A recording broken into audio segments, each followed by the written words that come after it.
aunque el enemigo nos ataca y nos quiere hacer pensar que somos pecadores que no tienen esperanza, Cristo vino a darnos vida y vino a darnos vida en abundancia. Le damos la bienvenida a todos los hermanos presentes y también a los invitados que hoy nos visitan. Son bienvenidos. La iglesia en Cabudare les da la más cordial bienvenida. Amén. ¿Cómo le dice el pueblo de Dios a los invitados? Bienvenido. Amén. Gloria a la casa del Señor. ¿Verdad? Le damos la bienvenida a nuestros hermanos. Y bueno, estamos finalizando la semana 8, que corresponde al mensaje 8 de nuestra serie, nuestra misión, el tema general, nuestra misión, la edificación del cuerpo de Cristo. Y estamos en el mensaje 8, que tiene como título la plenitud de aquel que todo lo llena en todo. Alabado sea el Señor. Y lo acabamos de leer en Efesios capítulo 1, verso 23, la cual es su cuerpo, la iglesia, la plenitud de aquel que todo lo llena en todo. Y este mensaje cierra, ¿verdad?, la serie del tomo 1, que tiene como título Dios te escogió.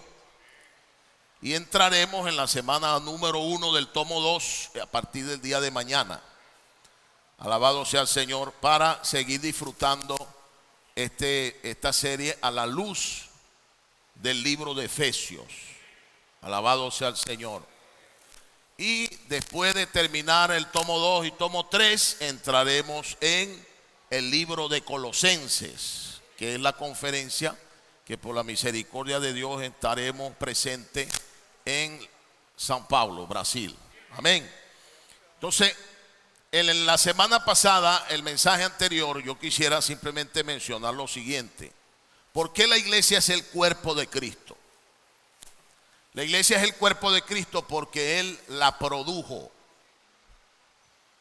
La iglesia, que es un término que se usa mucho, y de hecho cuando yo siempre recuerdo esto, porque es algo que le queda a uno en la mente, cuando uno aprende las vocales. A ver, bueno, yo tengo muchos años que vi las vocales, no le voy a decir cuánto.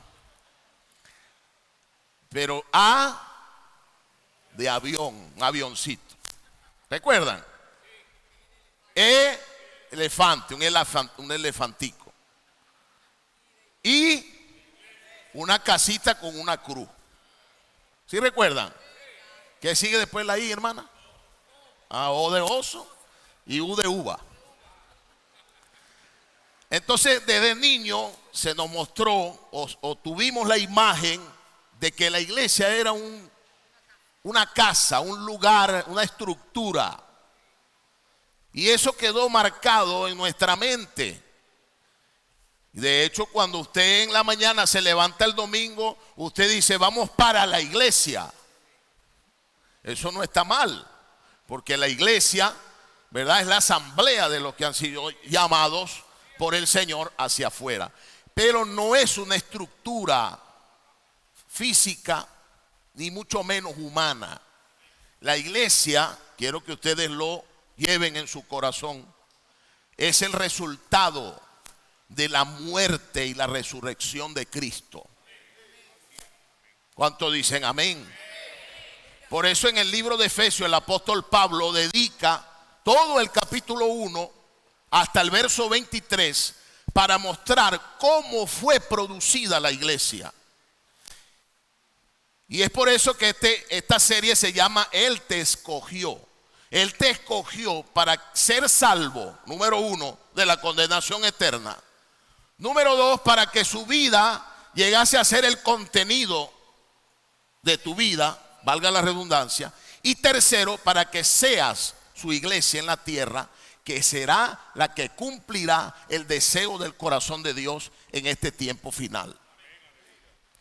Entonces, Efesios nos comienza diciéndonos que bendito sea el Dios y Padre nuestro Señor Jesucristo, que nos bendijo con toda bendición espiritual en los lugares celestiales en Cristo. Y comienza a hablar de la elección desde el versículo 1 hasta el versículo 4 del capítulo 1. No lo vamos a leer, simplemente lo voy a mencionar. A partir del versículo 7 comienza a hablar, en el versículo 5, perdón, comienza a hablar de la obra del Hijo, lo que el Hijo hizo. Y en el versículo 8 en adelante hasta el versículo 14, específicamente versículo 13 y 14, nos habla de la obra del Espíritu. Entonces, Dios Padre nos escogió. Síganme, Dios Hijo nos redimió y el Espíritu Santo, que es la consumación de Dios, lo vamos a ver más adelante, nos sella y es la garantía de nuestra salvación. Esto es vital que usted y yo lo entendamos, lo comprendamos. Por eso Pablo en los versículos 15 en adelante ruega, ora para que Dios nos dé espíritu de sabiduría y de revelación para poder comprender este misterio, porque no es algo muy lógico, es algo de Dios. Y las cosas de Dios son sobrenaturales. Hay cosas que se pueden explicar y hay cosas que no se pueden explicar. Sencillamente las podemos mencionar. La palabra nos da un aval, nos da una base, pero no las podemos explicar. Por ejemplo, Dios es uno, pero también es tres. Aparece el término entonces Dios, el Dios triuno. El Padre obrando, el Hijo ejecutando y el Espíritu confirmando. Por eso Juan 14:23, ese versículo, si quiero que lo pongamos en la pantalla. Juan capítulo 14, versículo 23, dice, lean conmigo, respondiendo Jesús les dijo, el que me ama mi palabra guardará, y mi Padre le amará, y vendremos a él y haremos morada con él. Hablando de los que creen, de los que le reciben, de nosotros. El Padre o Jesús dijo que el que le ama su palabra guardará, el Padre le amará, y él dice y vendremos en plural. ¿Cómo explicamos esto? Porque la Biblia dice por un lado que no somos templo y morada del Espíritu Santo. Entonces, ¿el Espíritu Santo es el Padre o es el Hijo? Es sencillo. Dios Padre en el Hijo como el Espíritu están en nuestro espíritu. Sencillo. Denle un aplauso al Señor. No sea tímido, no se ponga tímido. Si quiere aplaudir, aplauda. Primera de Corintios 15:45 dice, fue hecho el primer hombre Adán, el postrer Adán. El primer Adán, ¿quién fue? Adán. ¿Quién es el postrer Adán? Es Jesús. ¿Y este llegó a ser qué? ¿Por qué? Porque todo lo que Dios es está en Jesús. Porque Jesús es Dios. Eso es algo que quiero mostrar hoy brevemente. Y todo lo que está en Jesús está en el Espíritu. No son diferentes, son uno solo.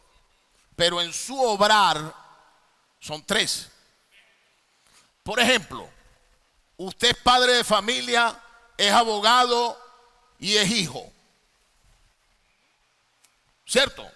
Son tres cosas distintas en una misma persona. Es padre de familia, es hijo y es abogado.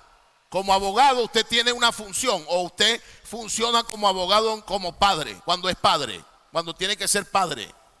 O funciona como padre cuando tiene que ser hijo. Bueno, así fue Dios. Ya lo vamos a ver más adelante. No quiero que se asusten. Entonces la iglesia es el resultado de la muerte y la resurrección de Cristo. Cristo pagó un alto precio por ella. Miren lo que dice Efesios 1, 19 y 20.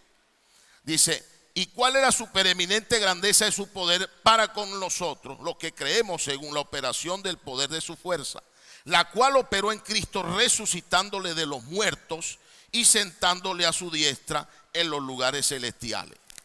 Este poder que operó en Cristo resucitándole de los muertos es el poder de Dios operando en la vida humana de Cristo y levantándole de los muertos. Alabado sea el Señor.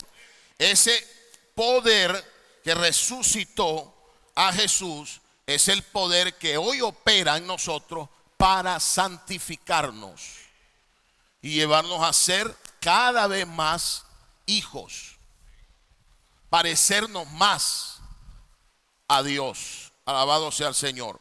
Este Jesús, que es 100% humano y 100% divino, fue aprobado. Ahora, ¿qué parte de él fue aprobada? Hechos capítulo 2, verso 22. Quiero que lo leamos y luego vamos a revisar algunos versículos antes de entrar en el mensaje. Por eso les dije, iba a poner cronómetro, pero no les prometo nada.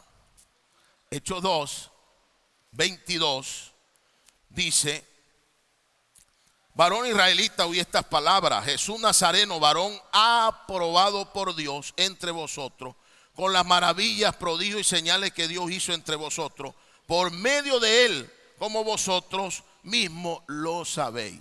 Esta obra que aprobó el Padre, resucitándole de los muertos, lo hizo ser la cabeza de todas las cosas, sobre todo de la iglesia, que es lo que dice Efesios, la cual es su cuerpo, la plenitud de aquel que todo lo llena en todo. Entonces aquí, la cual es su cuerpo, se refiere a la iglesia.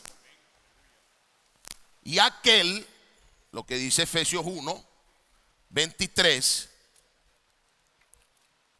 vamos a volver a Efesios, el cual es su cuerpo, la plenitud de aquel, el cual es su cuerpo, es la iglesia, se refiere a la iglesia. De aquel se refiere a Cristo. Cuando Pablo estaba persiguiendo a la iglesia en Hechos 9, a él se le apareció una luz que le dijo: Saulo, Saulo, ¿por qué me persigues? La pregunta es, ¿Pablo a quién perseguía? ¿A la iglesia o a Cristo? Pero cuando el Señor se le aparece a Pablo, le dice: ¿por qué me persigue? Porque Cristo y la iglesia son una sola entidad. Es decir, mi cabeza no está separada de mi cuerpo. ¿Por qué la iglesia es el cuerpo de Cristo? Porque Él la produjo a través de su muerte y resurrección. Y nosotros llegamos a ser parte de este Cristo por la vida que Él nos dio. No sé si me estoy haciendo entender. Lo que quiere decir que la iglesia no es una organización humana, es algo divino. Porque es la unión de Cristo, el Redentor, con seres humanos salvados que decidieron recibirlo, aceptarlo y reconciliarse con Él. Y esta unión orgánica que depende de la vida, preste atención, es lo que nos hace su cuerpo. Por eso, ser un hijo de Dios no es un asunto de un término, es un asunto de vida. Juan 1:12 dice: a todos los que le recibieron, a los que creen en su nombre, les dio potestad de ser hechos hijos de Dios. Verso 13: los cuales no son engendrados por voluntad humana, sino de Dios. Entonces yo quiero que usted tenga claro lo siguiente: usted no es cristiano simplemente o evangélico, usted es hijo de Dios, porque la vida de Dios está en usted. Y esa vida es la que lo capacita, por así decirlo, de llegar a ser como Él es. Esa vida es la que nos permitirá, de acuerdo a nuestra apertura, a ser como Él es. ¿Cuántos quieren ser como Él es? Caramba, muy poquito. ¿Cuántos quieren ser como Él es?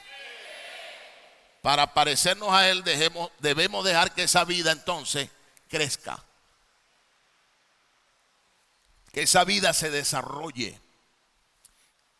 Quiero mostrar lo siguiente, algunos versículos para mostrar que Jesús es Dios y también es hombre.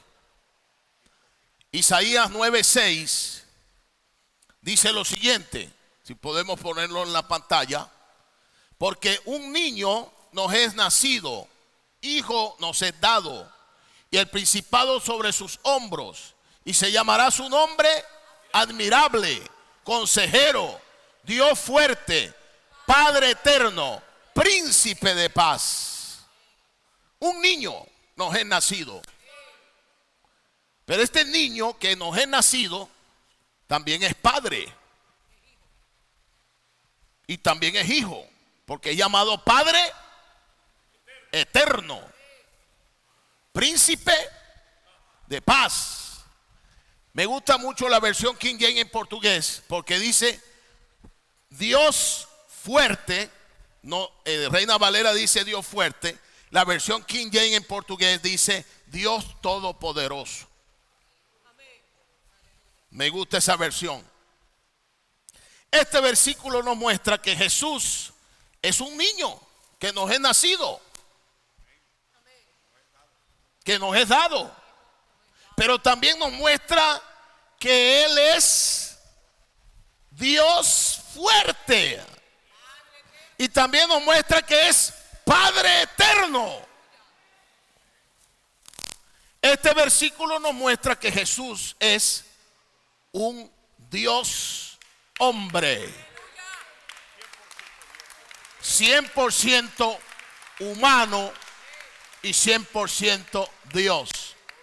Este milagro es ocurrido en la concepción, cuando María, escogida entre 14 generaciones, toma del Espíritu Santo una concepción sobrenatural, donde estaba profetizado por el mismo Isaías que de una virgen nacería el Redentor. Entonces podemos decir que la parte humana de de Jesús fue tomada de María, y la parte divina evidentemente de Dios, porque en la concepción de Jesús no fue resultado de una relación sexual, fue el resultado de un embestimiento del Espíritu Santo, de un milagro sobrenatural. El apóstol Juan dijo que cualquiera que negara que Jesús vino en carne es anatema, es maldito. Y cualquiera que negare la divinidad de Dios es herético. Por eso necesitamos entender que Jesús es 100% humano y 100% divino. Vamos a seguir viendo algunos versículos que son importantes para mí. Romanos 9:5. Romanos 9:5 dice: de quienes son los patriarcas y de los cuales según aquí carne no se refiere a la carne pecaminosa. Las palabras más allegadas al original hablan de encarnación. Preste atención, encarnación, no reencarnación. Encarnación, que fue lo que ocurrió, y es lo que muestra Juan capítulo 1 verso 14, que aquel verbo que estaba en el principio con Dios y que era Dios del versículo 1 se hizo carne. Me gusta más la versión King James en inglés, porque dice que aquel verbo se hizo hombre. No carne, sino hombre. Podemos decir entonces que Dios se hizo hombre para alcanzar al hombre, para salvar al hombre. Dios se hizo hombre para que el hombre llegue a ser como Dios en vida y naturaleza, mas no en la deidad. ¿Cuál es el propósito de Dios por el cual Dios te escogió? Para que tú llegues a ser un hombre que expresa a Dios, que vive a Dios, que manifiesta a Dios, que Dios puede ser visto por medio de ti, por las personas. ¿Sí lo ven? Alabado sea el Señor. Entonces, según la carne vino Cristo, el cual es Dios sobre todas las cosas, bendito por los siglos de los siglos. Amén. Quiero ver que veamos otro versículo. Salmo 2, 7 al 9. Hasta aquí puedo llegar, muy bien. Salmo 2, 7 al 9. ¿Cómo dice? Salmo 2, 7 al 9. Vamos a leer juntos. Yo publicaré el decreto. Jehová me ha dicho, mi hijo eres tú. Yo te engendré hoy. Pídeme y te daré por herencia las naciones y como posesión tuya los confines de la tierra. Los quebrantarás con vara de hierro, como vasija de alfarero los desmenuzará. Jesús es hijo también. Ya vimos que es Dios, ¿cierto? Isaías, Romano. Aquí estamos viendo que Él es el hijo que va a tomar en los reinos de este mundo. Hechos capítulo 13, versos 32 y 33. Libro de los Hechos, capítulo 13, versículos 32 y 33 dice: y nosotros también os anunciamos el evangelio de aquella promesa hecha a nuestros padres, la cual Dios ha cumplido a los hijos de ellos, a nosotros, resucitando a Jesús, como está escrito también en el Salmo 2: mi hijo eres tú, yo te he engendrado hoy. Entonces aquí vemos claramente que Él es hijo. Y también Hebreos capítulo 1 verso 5. Me encanta Hebreos capítulo 1 verso 5. Mira lo que dice: porque a cuál de los ángeles dijo Dios jamás, mi hijo eres tú, yo te he engendrado hoy, y otra vez yo seré a él padre y él me será a mí hijo? Estamos hablando de Jesús como hombre. Vamos a ver si entendimos. Jesús es 100% humano. Como humano tenía una comisión que cumplir, pero Él también es 100% Dios, porque es lo que la Biblia dice. Y más aún, Hebreos capítulo 4 verso 15. Quiero que presten mucha atención. Capítulo 4 versículo 15 a este versículo. Porque no tenemos un sumo sacerdote que no pueda compadecerse de nuestras debilidades, sino uno que fue tentado en todo según nuestra semejanza, pero sin pecado. Preste atención. Jesús es 100% humano, pero sin pecado. Tuvo hambre, tuvo sed, se cansó, se angustió, sufrió. Jesús lloró, sintió todo lo que un ser humano siente. Fue tentado en el desierto por Satanás, pero nunca, never in the life, nunca en la vida pecó.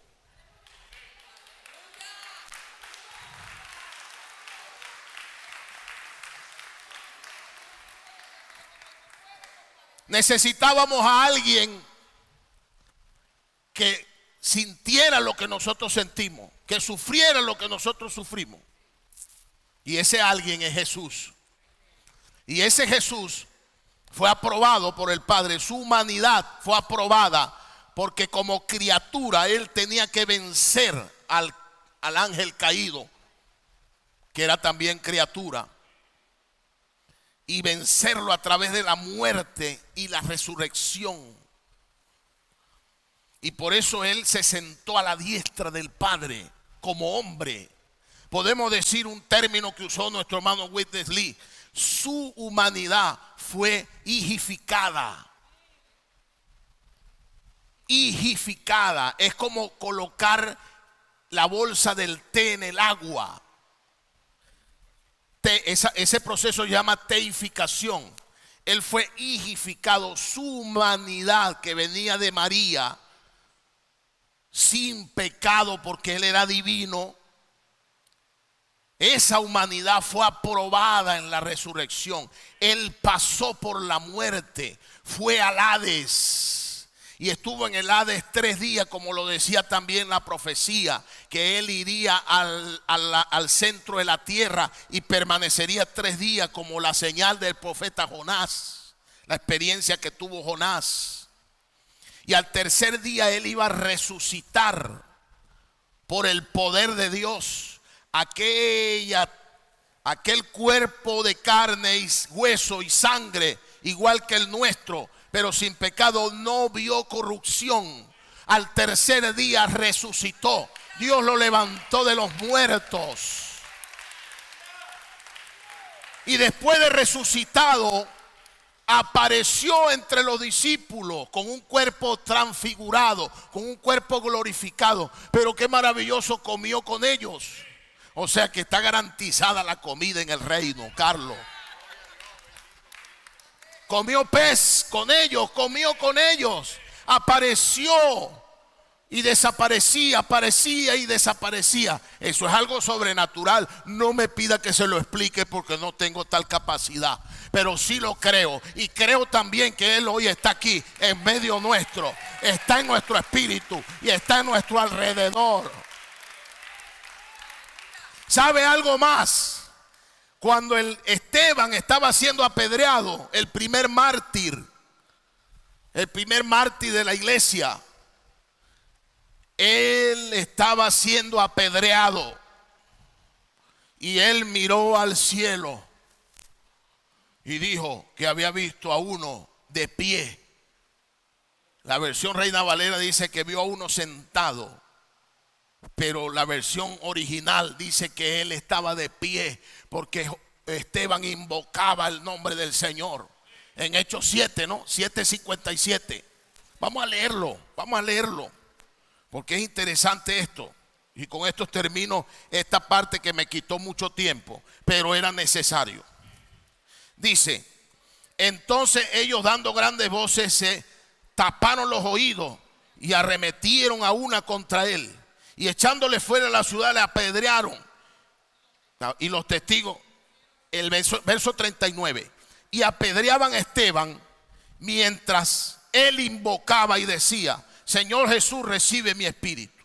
Y puesto de rodillas clamó a gran voz: Señor, no les tomes en cuenta este pecado. Y habiendo dicho esto, durmió. ¿Dónde que está el versículo que él vio? El 59. Mientras éste invocaba el nombre del Señor. Pero dice que él vio a uno sentado. 56, gracias Ricardo. Dice: y dijo: he aquí, veo los cielos abiertos y al Hijo del Hombre que está sentado a la diestra de Dios. Pero en la versión más original dice: he aquí, yo veo al Hijo del Hombre que está de pie. ¿Cómo así que vio al Hijo del Hombre? Porque ya Cristo había sido aprobado. Y podemos decir con toda certeza que hay un hombre en la gloria. Hay un hombre que fue aprobado por Dios, aceptado por Dios, y está hoy intercede por nosotros con gemidos indecibles. Entonces quiero que usted quede claro, alabado sea el Señor, de que Jesús es hombre y también es Dios. Y que Él entró en el tiempo como hijo a través de la encarnación para lograr la redención, es decir, la paga por el pecado, por nuestros pecados. Hoy, como dice 1 Corintios 15:45, el hecho el Espíritu necesita dispensarse en nosotros como su cuerpo. Alabado sea el Señor. Y Él logrará ese encabezamiento a través de ese dispensar en nosotros. Fíjense lo que dice 1 Corintios 12:2. Primera de Corintios. Alabado sea el Señor. Yo espero que los hermanos hayan quedado claros. Como dice 12:2. Perdón, 12:12. Porque así como el cuerpo es uno y tiene muchos miembros, pero todos los miembros del cuerpo, siendo muchos, son un solo cuerpo, así también Cristo. Este versículo lo que quiere mostrar es que Cristo no es solo la cabeza, sino que también Él es el cuerpo. Usted no ve mi cabeza en un lado y mi cuerpo en otro. Eso sería una anormalidad. Eso nos muestra que Cristo entonces puede ser nuestra cabeza y encabezarnos. Y que Él es el cuerpo. Por eso cuando Pablo se encuentra con la luz en Hechos 9, el Señor le dice: ¿por qué me persigues? No le dijo: ¿por qué persigues a los que me invocan? ¿Verdad que pudo haber dicho así? Pero no le dijo eso, le dijo: Saulo, ¿por qué me persigue? Entonces necesitamos tener claro que Cristo y su cuerpo son la misma persona. Entonces usted es un Cristo Junior. Dígale, hermano que está a su lado: soy un Cristo Junior.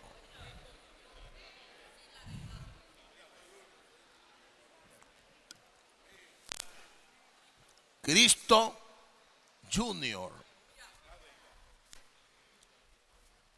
Nosotros tenemos la vida y la naturaleza de Dios, pero no tenemos deidad, porque la deidad es el derecho de ser adorado. Nosotros no. El que quería ser adorado era, usted sabe quién, el enemigo de Dios. Quería tomar el lugar de Dios. Nosotros podremos llegar a ser como Dios si se lo permitimos en vida y naturaleza. Gálatas 4:19, miren lo que dice Gálatas 4:19. Porque nosotros necesitamos entonces constituirnos de este Cristo para llegar a ser esos Cristo Junior que expresan a Dios. Gálatas 4:19, ¿qué dice? Por quienes vuelvo a sufrir dolores de parto hasta que Cristo sea formado en nosotros. Entonces, ¿cuál es el objetivo? Que Cristo sea formado. Es necesario que Él crezca y nosotros menguemos. Es necesario que usted y yo vayamos desapareciendo, en el buen sentido de la palabra, y comience a aparecer Cristo. Esto es algo orgánico. ¿Por qué es orgánico? Porque es un asunto de vida. ¿Comprende? Mis hijos son mis hijos porque tienen mi vida, no porque yo lo digo, sino porque mi vida está en ellos. Entonces tienen gestos y muchas cosas parecidas a los padres por el simple hecho de tener la misma vida.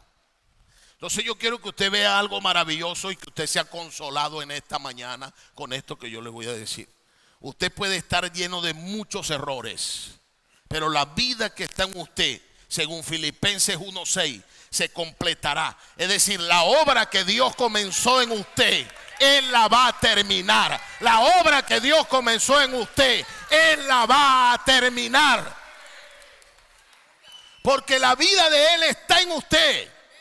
Y esa vida es la que necesita crecer para que la realidad de que Cristo encabece todas las cosas se manifieste. Por eso fíjense lo que dice, por eso principalmente Cristo debe encabezar en la iglesia. Debe gobernar nuestro ser progresivamente. Debemos permitírselo. 1 Corintios 12:13 dice que fuimos bautizados en un mismo espíritu. 12:13 dice, porque por un solo espíritu fuimos todos bautizados en un cuerpo, sean judíos o griegos, sean esclavos o libres, y a todos se nos dio a beber de un mismo espíritu. De manera que somos bautizados en aguas para cumplir toda justicia y como confirmación de nuestra fe. Por eso la Biblia dice, el que creyere y fuere bautizado. Es necesario ser bautizado. Si usted aún no se ha bautizado y usted ha creído, usted necesita ser bautizado en agua. Y a su vez, fuimos regenerados y bautizados por el Espíritu Santo de la promesa. El bautismo del Espíritu Santo lo han recibido todo aquel que cree. Mateo 20:22 dice que el Señor sopló en los discípulos y les dijo, recibid el Espíritu. ¿Qué significa bautismo? Bautismo significa ser introducido hacia adentro de. Entonces, cuando usted recibe a Dios, a Jesús como su único y suficiente Salvador, usted es introducido en Dios y Dios en usted. Y recibe el bautismo del Espíritu Santo. 1 Corintios 6:17 dice, el que se une al Señor, un espíritu es con él. El bautismo del Espíritu Santo no está relacionado con una manifestación sobrenatural en usted. Es algo simple. Simplemente lo recibimos una vez que creemos. Y ese se llama bautismo. Es decir, somos bautizados por el Espíritu Santo de la promesa.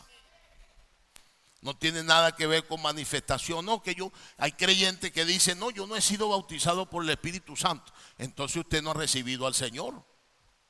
Porque todo el que recibe al Señor es bautizado por el Espíritu Santo. Amén. Entonces necesitamos ser bautizados. Como miembros del cuerpo no podemos vivir más siendo individualistas, ¿verdad? Somos miembros los unos de los otros. Es lo que dice 1 Corintios 12:27. Dice, vosotros pues sois el cuerpo de Cristo y miembro cada uno en particular. Cada miembro tiene su propia función, pero ninguno es independiente. Nuestra mano, cada dedo tiene una función. Yo tuve un problema con este dedo y no saben cuánto he sufrido para esta mano, porque yo no pensaba que me hacía tanta falta ese dedo o la función de ese dedo, ¿comprende? Sino hasta que me accidenté. Y así pasa. Somos miembros el uno del otro, nos necesitamos el uno al otro. La función de ustedes es necesaria, es la mía. Todos nosotros somos el cuerpo de Cristo y cada uno en su función coopera para el crecimiento y el desarrollo del cuerpo de Cristo en la tierra. Eso es llamado edificación. Somos edificados como cuerpo. Ahora, fíjense ustedes, Cristo, no sé si tenemos la circunferencia, la tenemos, podemos proyectarla. Dice, Cristo es el punto de partida y de unión de todas las cosas. Colosenses 1:17. ¿Qué dice Colosenses 1:17? Vamos a ver si podemos abarcar el bosquejo. Y Él es antes de todas las cosas y todas las cosas en Él subsisten, ¿verdad? Entonces Él es el centro, ¿verdad? El centro de la creación. Él es el primogénito de la creación, ¿verdad? Él es el centro, Cristo es el centro. Si nosotros, ¿cómo hacemos para que todo se una al centro, bueno, es como ver un ring de bicicleta. Si usted ve el ring solo, sin el centro, que es el riachi, ¿cómo es la voz? ¿Cómo se llama eso, Ricardo? El eje central. Si usted ve un ring sin el eje central, es simplemente una circunferencia, ¿cierto? Lo que hace que se unan los rayos al punto, lo que hace que se una todo a la circunferencia es el eje central. Entonces, Cristo es el centro. La línea que hace la circunferencia, simplemente una línea, pero lo que se produce una vez que la circunferencia es hecha, es un vacío, ¿cierto? Entonces, Cristo es el centro y todo lo que está dentro de la circunferencia es lo que necesita ser llenado. Es el círculo, pero dentro es la circunferencia. Lo que está dentro necesita ser llenado, y para que sea llenado está el centro, que es el eje central, que viene siendo, como ejemplo, Cristo. Él es el que todo lo va a llenar en todo. Alabado sea el Señor. Él es el que todo lo va a llenar. Es lo que dice Efesios 1:23. A través del cuerpo, ¿verdad? La cual es su cuerpo, la plenitud de aquel que todo lo llena en todo. Necesitamos comprender que la manera con la que Dios va a lograr que Cristo encabece todas las cosas es por medio de la iglesia. Es por medio de la iglesia. No hay otra manera, porque la iglesia son aquellos que decidieron seguirle. Alabado sea el Señor. Vamos a ver Juan 1:3. Juan capítulo 1 versículo 3. Dice: todas las cosas por Él fueron hechas, y sin Él nada de lo que ha sido hecho fue hecho. Colosenses 1:15. Sin Él nada de lo que ha sido hecho fue hecho. Es decir, sin Él nada existiera. ¿Comprende? Por eso Él puede llenarlo todo. Filipenses 1:15 dice, Colosenses 1:15 dice: Él es la imagen de Dios invisible, el primogénito de toda la creación. Él es el primero. En Él fueron creadas todas las cosas. Él es el primero que fue creado, el primero que tuvo, el primer hombre que tuvo la naturaleza de Dios en la tierra. Por eso Él es por un lado Él es el unigénito, Hijo de Dios, y por otro lado Él llega a ser el primogénito después de la resurrección. Porque antes de la resurrección, en su encarnación, Él era el primer hombre en la tierra con la naturaleza de Dios. Cuando Él cumple toda justicia, muere y resucita, produce muchos hijos, según Romanos 8:29, y Él pasa a ser de único a primero. ¿Sí me hice entender? ¿Por qué? Porque Él produjo muchos hombres con la naturaleza de Dios en la tierra. Entonces pasa de único a primero. Pero todas las cosas fueron creadas en Cristo. Él es el prototipo. Él es el único. Y Él es el que puede llenar todas las cosas. Verso 16 de Colosenses. Miren lo que sigue diciendo. Porque en Él fueron creadas todas las cosas, las que hay en los cielos y las que hay en la tierra, visibles e invisibles, sean tronos, sean dominios, sean principados, sean potestades. Todo fue creado por medio de Él y para Él. Refiriéndose a Cristo o hablando de Cristo. Versos 18 y 19. Y Él es la cabeza del cuerpo, que es la iglesia. Él que es el principio, el primogénito de entre los muertos, porque fue el primero a quien Dios resucitó por el poder, para que en todo tenga la preeminencia. Por cuanto agradó al Padre que en Él habitase toda la plenitud. Dios quiere llenar todo hasta no poder. Quiere rebosar, que su naturaleza llegue a expresarse con mucha fuerza a través de nosotros. Y eso sea un testimonio para los principados y potestades, y sea un anticipo de que Cristo tomará dominio sobre todas las cosas creadas. Porque fíjese, la palabra plenitud en griego es pleroma, que significa llenar hasta rebosar. Nosotros usamos una palabra en español que es repleto. Está repleto, está rebosando. Y Cristo puede hacer todo eso porque Él puede llenarlo todo. Colosenses 2:9 dice: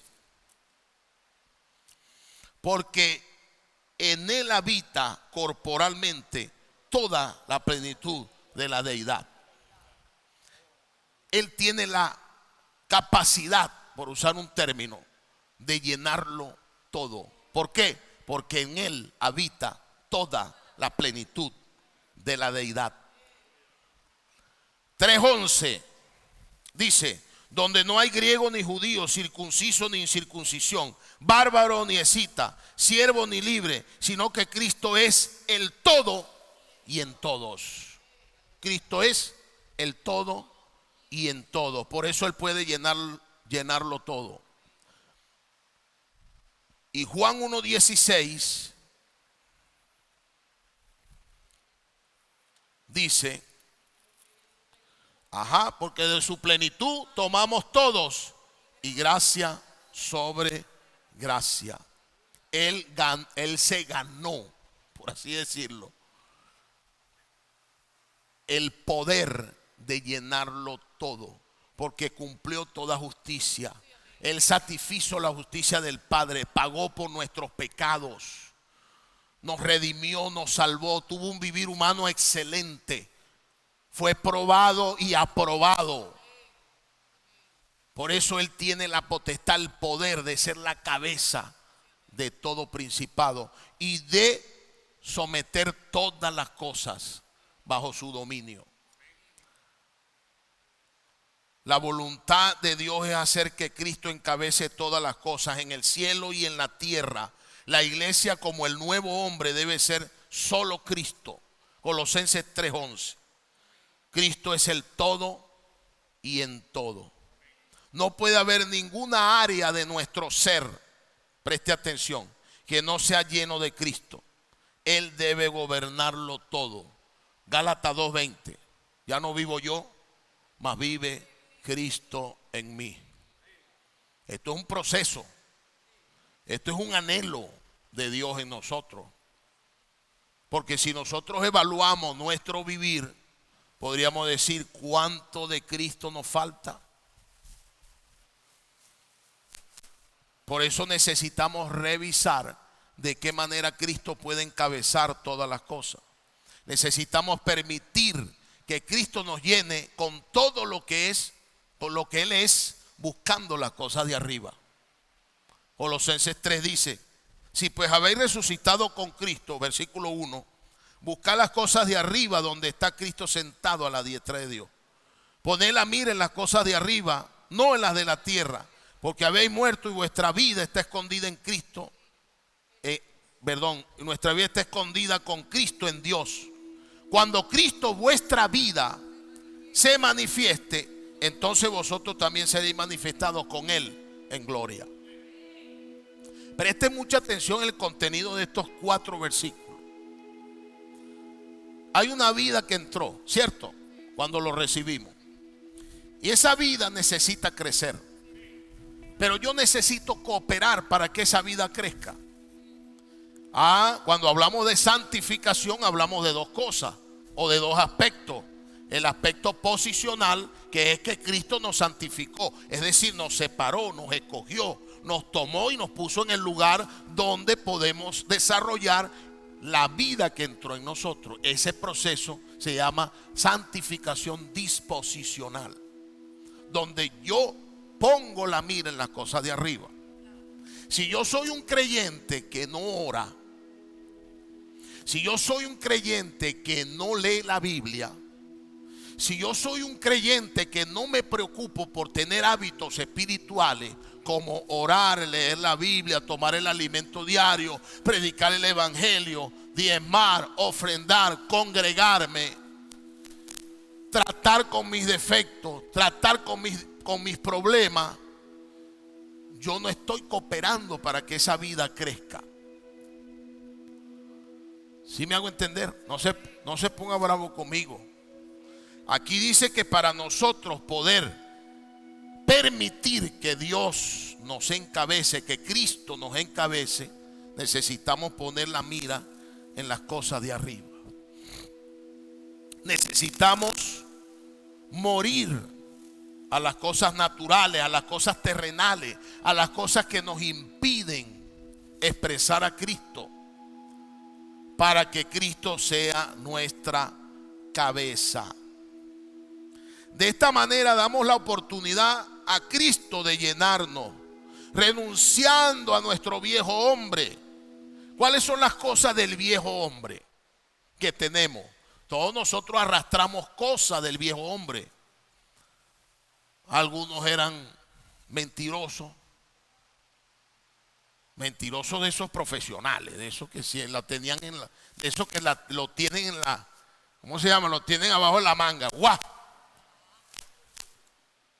Otros eran maldicientes, ¿verdad? Por eso la Biblia dice, despojado del viejo hombre que está viciado, mentiras, maledicencias, hipocresía, enemistades, conflictivos. No podemos estar tranquilos con alguien, siempre estamos armando brollos, formando problemas, iracundos. Todo nos fastidia, entonces estamos llenos de amargura. Tornamos la esfera donde vivimos llena de amargura, de incertidumbre. Todo nos fastidia. Quejas, nunca estamos contentos, nunca estamos satisfechos. Si no es una cosa es otra. Envidias. ¿Cómo salen esas cosas de nosotros que están en nosotros? Poniendo la mira en las cosas de arriba. Es decir, si no logramos identificar las cosas que nos impiden expresar a Cristo y que Él sea nuestra cabeza y tratar con ella, nosotros no vamos a ser de los que son encabezados por Cristo. ¿Comprende, mi hermano? Miren lo que dice 2 Corintios 4:2. Quiero que lo lea conmigo. Antes bien, renunciamos a lo oculto y vergonzoso, y no andando con astucia, ni adulterando la palabra de Dios, sino por la manifestación de la verdad, recomendándonos a toda conciencia humana delante de Dios. Renunciando, es una acción. Renuncio a lo oculto, renuncio a lo vergonzoso, y no adultero la palabra, es decir, no agarro la palabra para acomodarla a lo que yo quiero que me den la razón, a mi conveniencia. Eso se llama adulterar la palabra. Eso se llama adulterar la palabra. Acomodar la Biblia, los versículos de la Biblia, acomodarlo a mi forma de ser, para justificar una conducta que sabemos que no está correcta, o una vida que sabemos que no expresa a Dios. y que no manifiesta a Dios. Yo necesito renunciar a aquellas cosas ocultas que nadie sabe sino Dios y yo. Porque si no renuncio a ella, el Señor va a tener que exponerme en su tribunal. Porque es importante que nosotros entendamos que Dios no puede ser burlado. Y que de lo profundo del corazón Dios saca lo que no le agrada si nosotros se lo permitimos. Como oró David, líbrame de las que me son. Como dice la primera parte de ese versículo. ¿Cómo? Dice, líbrame de las que me son ocultas. ¿Por qué? Porque hay cosas en nuestro corazón que están ahí escondidas y que solo están esperando la oportunidad para salir. Por eso necesitamos tratar con nuestra vida del alma, con nuestro ser natural, renunciar a las cosas ocultas, a las tendencias que tenemos. Y le vamos dando permiso, y le vamos dando permiso, y le vamos dando permiso, y jugamos con fuego, y jugamos con fuego, y nos quemamos. Porque muchos no hemos pecado porque no hemos tenido la oportunidad. No es porque hemos renunciado al pecado. Y es necesario que nosotros permitamos que Cristo nos encabece, que Cristo llene nuestra vida. Como dice el Salmo 119:12, 19:12. Como dice, por favor, esto lo dijo David. Bendito tú, oh Jehová, enséñame tus... No 19, no 119. 19:12. Es un uno menos. Gracias. ¿Quién podrá entender sus propios errores? ¿Sabe? ¿Quién puede entender sus propios errores? Por eso necesitamos pedirle al Señor sabiduría. Espíritu de sabiduría y revelación. ¿Sabe qué es madurez? Madurez es reconocer mis errores. Madurez no es saberse la Biblia. Madurez no es ser un predicador excelente. Madurez no es tener 40 años en el Evangelio. Madurez es aceptar mis errores y corregirlos. ¿Sabe que es terrible cuando nosotros entramos en justificaciones y no aceptamos ni ser corregidos y tampoco aceptamos nuestros errores? Necesitamos buscar las cosas de arriba, renunciar a lo oculto y a lo vergonzoso. Bendito sea el Señor. Colosenses 3, del 9 al 11. Dice, no mintáis los unos a los otros, habiéndoos despojado del viejo hombre con sus hechos y revestido del nuevo, el cual conforme a la imagen del que lo creó se va renovando hasta el conocimiento pleno, donde no hay griego ni judío, circunciso ni circuncisión, bárbaro ni escita, siervo ni libre, sino que Cristo es el todo y en todos. Necesitamos que Cristo sea el todo y en todos. Necesitamos que Cristo sea el todo y en todos. Necesitamos que Cristo reine en nuestras vidas, que reine en nuestro ser, para que Dios cumpla su propósito en esta tierra de cabezar todas las cosas. Alabado sea el Señor. En el cumplimiento de los tiempos, Cristo, por medio de la iglesia, aquellos que hayan permitido que el gobierno de Dios haya cumplido su voluntad en ellos, entonces Cristo reinará y devolverá el reino a su Padre. Es lo que dice 1 Corintios 15. Ya voy a terminar, hermano. Ya voy a terminar. 1 Corintios 15, 24. Dice, luego el fin, cuando entregue el reino de Dios y Padre cuando entregue el reino al Dios y Padre, cuando haya suprimido todo dominio, toda autoridad y potencia. El Señor lo va a lograr, pero Él quiere que tú te dejes gobernar por Él hoy. Que tú te rindas, hermano. Que usted y yo nos rindamos a sus pies, sabiendo que Él nos escogió, nos tomó para encabezarnos. Pero ese gobierno que Él quiere hacer no es un gobierno represor, no es un gobierno militar que te golpea, no, es un gobierno de amor. Por eso Apocalipsis dice que del trono salió un río para suplir toda la tierra. Ese trono que representa un gobierno tiene un objetivo dulce, y es suplir todo lo que necesitas, hermano. Deja de buscar lo que necesitas en otro lado. Deja de usar atajos. Sométete a Dios y Él hará. Como dice la Biblia, encomienda a Jehová tus caminos y Él hará. Encomienda al Señor tus caminos y Él hará. Él operará en ti, en tu vida, en tu espíritu. El verso 25 dice: porque preciso es que Él reine hasta que haya puesto todos sus enemigos bajo sus pies. Hablando de Cristo.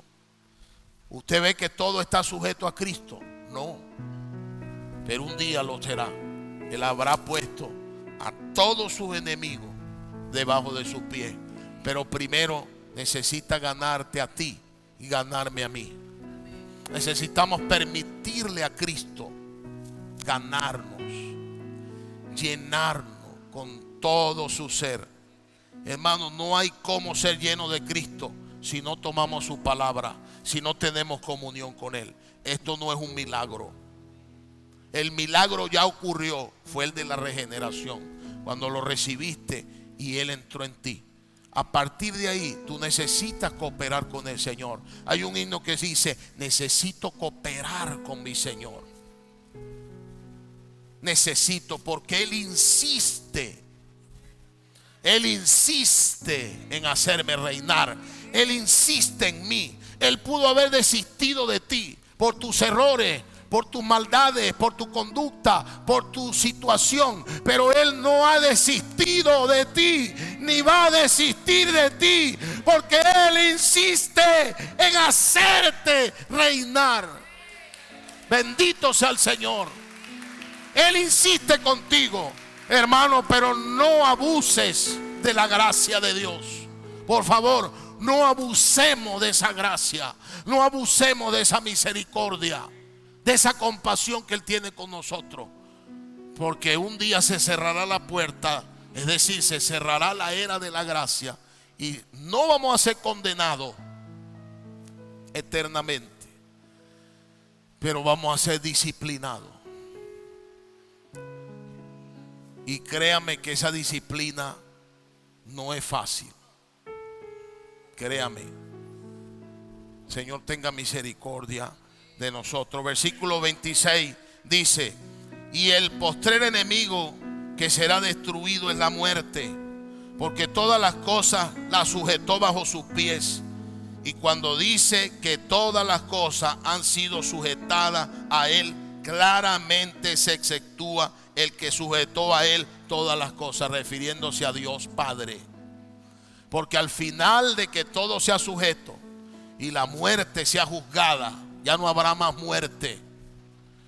Él le entregará todo el reino al Padre y le dirá: aquí están los redimidos. Los presentará ante los principados y potestades, aquel que nos acusaba día y noche, que es el diablo, Satanás, que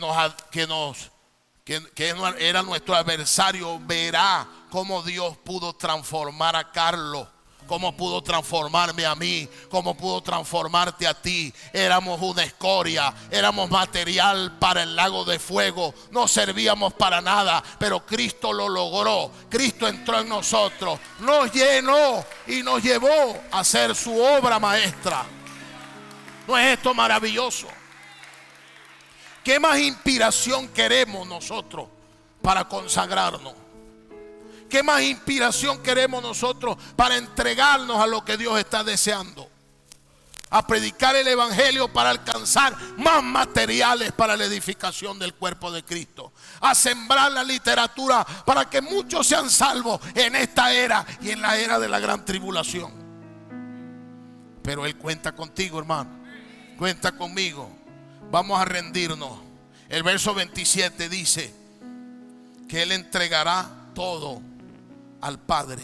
El 28 dice: porque luego que todas las cosas le estén sujetas, entonces también el Hijo mismo se sujetará al que le sujetó a Él todas las cosas, para que Dios sea todo en todo. Finalmente todo vuelve a Dios Padre. El Hijo junto con la iglesia, con todos nosotros, le devolveremos el gobierno, el dominio de este mundo a Dios. Bendito sea Jesús. Esto es maravilloso, mis hermanos. Y ahora sí voy a terminar, hermana Patricia. Los gobiernos humanos, ¿verdad?, que representado por la estatua vista por Nabucodonosor. Ya no tenemos tiempo de ver los versículos.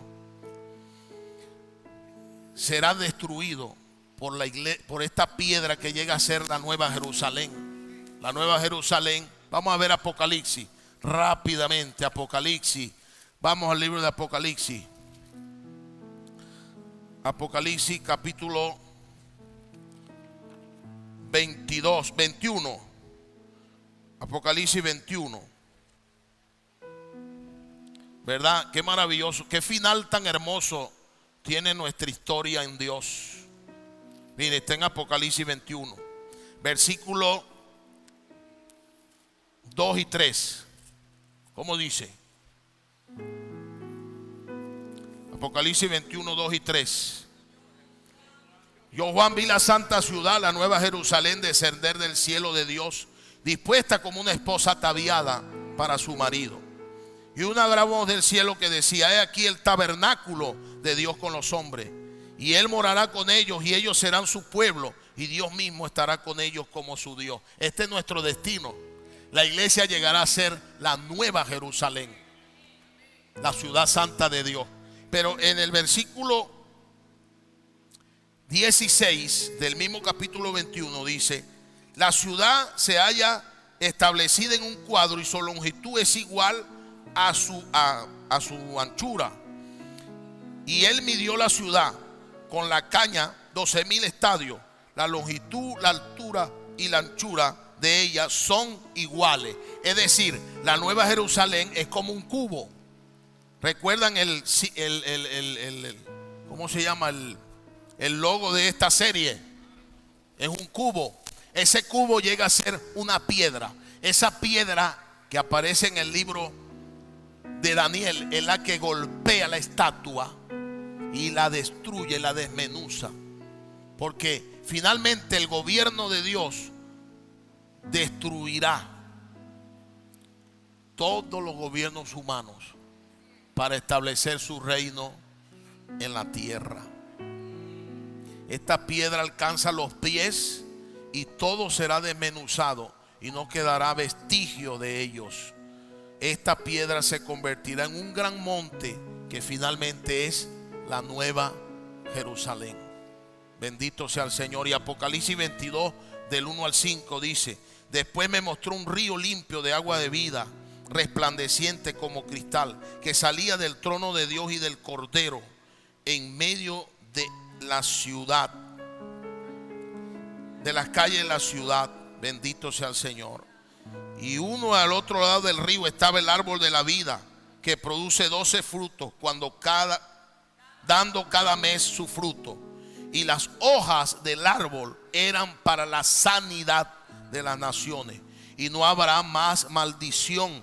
Y el trono de Dios y del Cordero estarán en ella, y sus siervos le servirán. Y verán su rostro, y su nombre estará en sus frentes. No habrá allí más noche, y no tienen necesidad de luz de lámpara ni luz del sol, porque Dios el Señor los iluminará, y reinarán por los siglos de los siglos. Amén.